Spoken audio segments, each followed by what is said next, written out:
Поранешните вработени од Јака 80 со протести ги бараат за останатите плати отпремнини за 3 години. Дел од нив се собра пред затворената фабрика во Радовиш за да го изразат својот револт што никој не им го решава статусот со години. Речиси секој побарува по околу минимум 300.000 денари, зашто од надлежните, но и од газдата Јовица Стефановиќ побараа да се реши нивната голгота.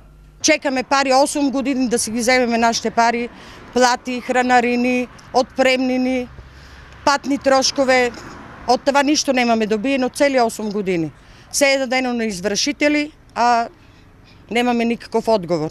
Пари на нас немаме до ден денеска ни едно денарче. Никој ништо не ни кажува, никој ништо не превзема.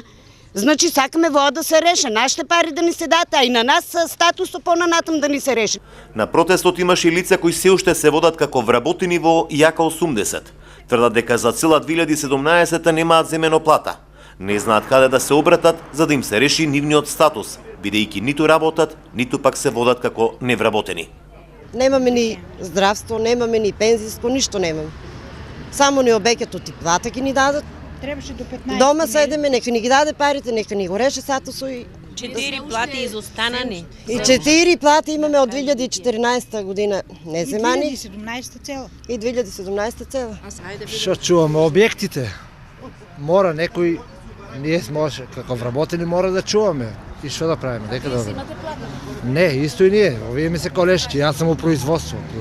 И покрај обидите не успеавме да стапиме во контакт со менеджментот на Јака 80 за да одговорат што со заостанатите плати отпремнини на сегашните и поранешни вработени од Радовиш кои се заканија дека ќе излезат на протести во Скопје.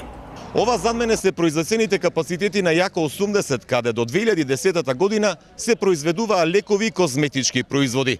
Со доаѓањето на новиот менеджмент, производството се префрлува во Скопје, а овде се става клуч на погоните.